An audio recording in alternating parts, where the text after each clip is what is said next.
Losing a loved one due to suicide is traumatic, and the consequences can have long-term effects on our mental health and the relationships closest to us. Recovery from a loss of a loved one due to a suicide can be a long road ahead as you transition from the traumatic loss to the emotional intensities that affect your overall well-being. You will become consumed with a magnitude of unexpected highs and lows that will exhaustively defeat you. It will challenge your current relationship and you may feel completely alone. From the immediate days after your loved one had passed to the prolonged months to recovery, there is hope. Through time and patience, you will begin to experience a journey where anger subsides, your faith restores, and life enriches. My name is Melissa Patton, and I am a suicide survivor. According to the Suicide Prevention Center, it is estimated that 115 people are exposed to each suicide, with 1 in 5 reporting that this experience had a devastating impact or caused a major life disruption. The International Journal of Medicine expects that due to the COVID-19 pandemic, suicide rates will increase during and after the pandemic, which could be present for a long time and peak later than the actual pandemic. When my father took his life, he was 67 years old. Due to the growing concern of the COVID-19 pandemic, he had little contact with the outside world.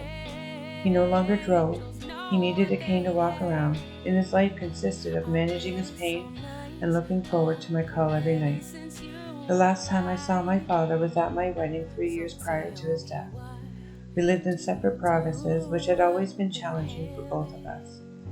Although we spoke on the phone daily, I didn't really know what was going on with him physically, emotionally, or mentally, which in turn consumed me with guilt and asking the one question that every suicide survivor has a need to know. Why? The need to know why my father took his life became engraved into my soul. I needed to know what led him to believe there was no other way and why I didn't know anything about it. Even now, I still think about this, and the guilt of not knowing what he was going through consumes me. According to the dialogues in clinical neuroscience, there are often still unanswered questions survivors feel they are left to untangle, including their own role in the sequence of events. The Canadian Cyclopedia also states addiction and mental illness are the most common risk factors of suicide. For many years, my dad was managing his pain through oxycodone prescriptions due to an accident in 2014.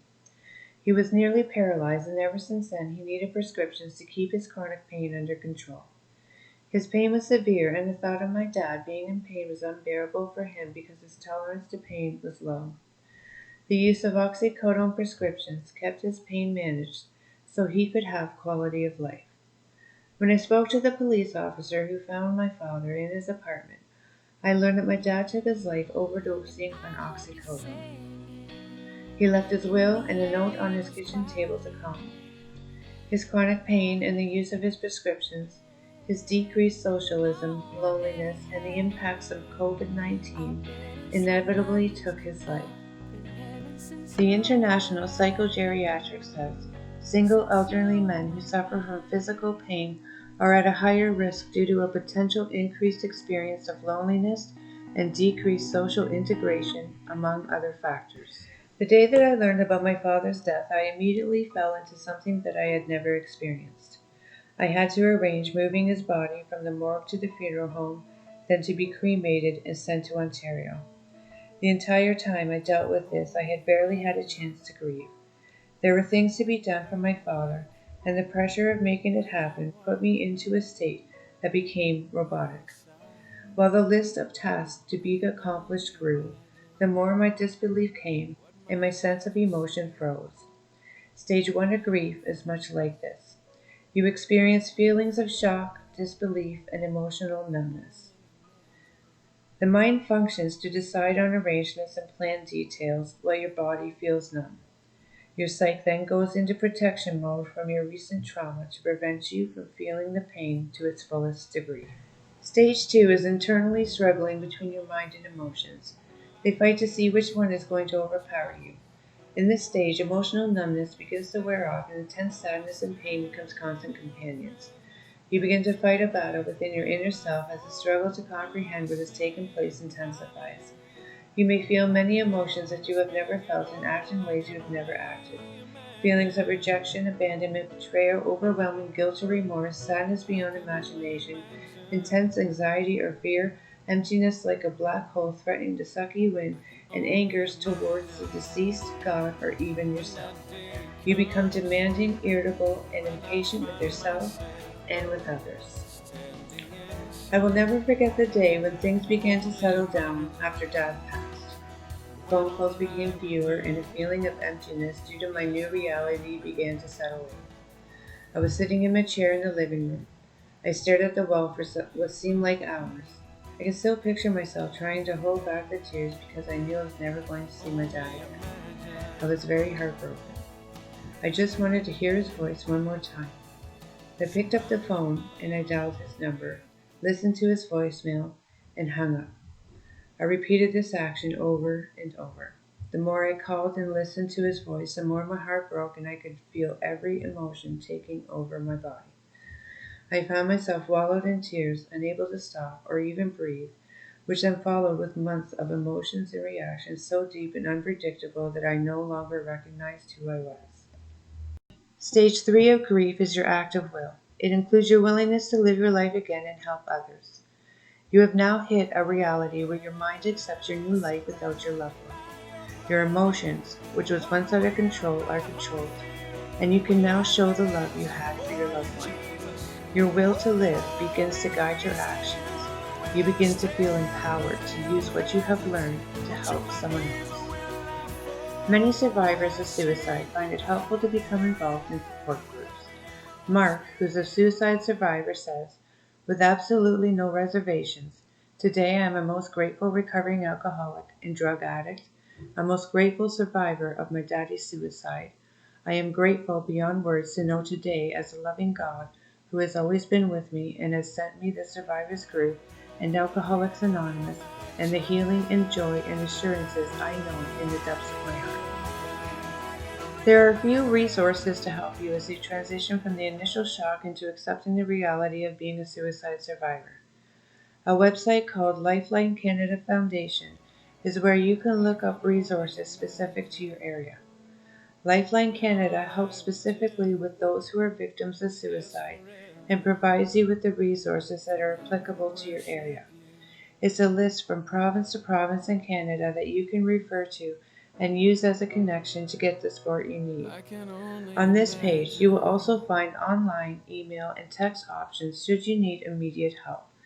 You can also contact the Canadian Mental Health Association. I personally call this number. They book an appointment with you and have an intake done and add you to a waiting list to see a counselor. In the meantime, I was given other resources to help me while I wait. I was informed that the Victorian Order of Nurses has a group support for those who are victims of suicide. If you don't feel comfortable in the group setting, they also have one-on-one peers that you can talk to. These peers are also victims of suicide who help others that are going through the same thing they once went through. By calling the Mental Health Association, they will direct you to everything you need to be successful in your journey. Personally, for me, I have not attended a support group, had a one-on-one meeting with a peer, and have only recently recognized that what I was going through was traumatic and impactful on my physical and emotional well-being. Thinking back, I wish I would have sought the help and was informative enough to know about surviving suicide and what my own actions and responses meant for me. It affected everything around me, including my relationships that were once close that are now separated. My lowest point through all of this was my own suicidal thoughts and will to live. My life felt so out of reach that I felt like I was screaming from the top of a mountain and nobody could hear me or even care. My husband couldn't help me, I couldn't help myself, and I was unwilling to tell anyone about my dad's suicide because I wasn't ready to talk about it with them. As a last resort, I sought help online and found a resource that I needed immediately due to my suicidal tendencies. By texting the Canada Suicide Prevention Service. I just needed someone to listen without judgment and without their own opinions.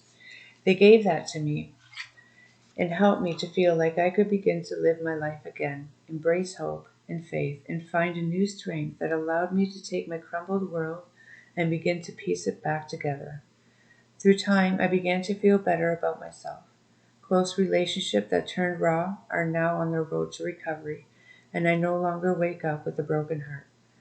I have just begun counseling sessions to help my mental health, and have also began telling my friends how my father passed away and the reason for my absence. My father passed away in January 2021, and it has taken me just over a year to finally accept that I can't do it alone. Nobody's grief can be measured with time. It is your journey, and you are the only one that can determine what your next steps are. I believe in time that I will get to a support group and be able to openly talk about how surviving suicide has impacted my life so I can help others get through one of the most terrible times in their lives. Those of us who have been grief-stricken due to a suicide will see many dark days ahead. We will pull emotions and thoughts from us that we never knew existed and act in ways that even seem incomprehensive to us. As we go through these stages of grief, it is important to access the support systems that we need to get through each day of our grief. For those of you who don't know what it is like, each day is unpredictable and every feeling we have is beyond our control. We are grieving in a way that is new to us, therefore, we can't possibly know how to handle it. Every day, every hour, every minute that we are in our darkness is a new moment towards the light we see. Over time and with patience, we will learn to accept the death of our loved ones and have the strength to move on with our lives, embracing the light that shines our way when we are ready.